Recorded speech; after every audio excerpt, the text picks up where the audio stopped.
अस्सलामुअलैकुम वरहमतुल्लाहि वबरकातुहू। दोस्तों, आज की हमारी स्टोरी का टॉपिक है द कॉफ़ी बीन जार और थीम ऑफ द स्टोरी है अनलर्निंग। एक दिन एक शख्स परफ्यूम खरीदने के लिए एक महंगी इत्र की दुकान में गया।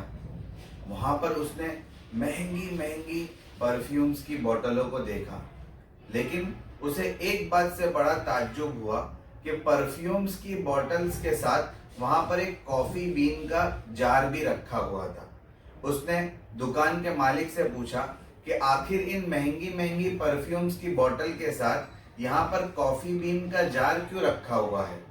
उस दुकानदार ने समझाया कि इन महंगे परफ्यूम्स को बेचने के लिए ये कॉफी बीन के जार की बड़ी जरूरत पड़ती है।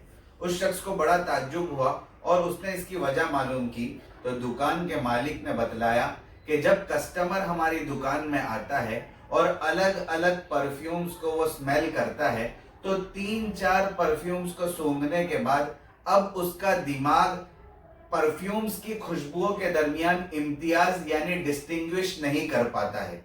अब जब उसका दिमाग अलग अलग परफ्यूम्स के दरमियान इम्तियाज नहीं कर पाता है, तब हम इस कॉफी बीन के जार को उसे सुंघाते हैं ताकि उसका जहन कड़क कॉफी की खुशबू को सूंघने के बाद पुरानी तमाम खुशबुओं को भूल जाए और अब दोबारा जब उन खुशबुओं को भूलने के बाद नई खुशबुएं उसे सूंघाते हैं तो उसके लिए सूंघना और इम्तियाज करना आसान हो जाता है।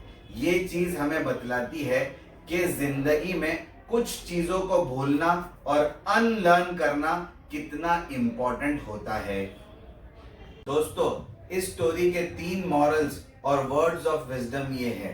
एल्विन टॉफलर, जो कि अमेरिका के मशहूर राइटर, फ्यूचरिस्ट और बिजनेसमैन हैं, कहते हैं the illiterate of 21st century will not be those who cannot read and write, but they will be those who cannot learn, unlearn and relearn.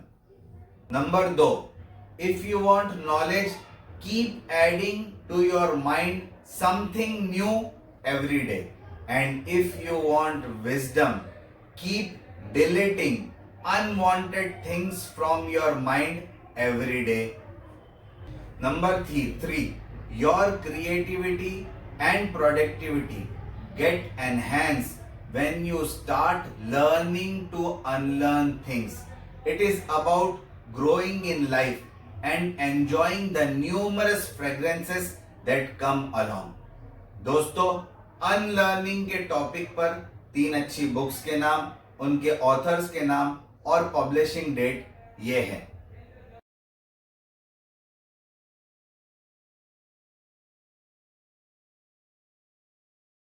जज़ाकल्लाहु अहसनल जज़ा। अस्सलामु अलैकुम वरहमतुल्लाहि वबरकातुहू।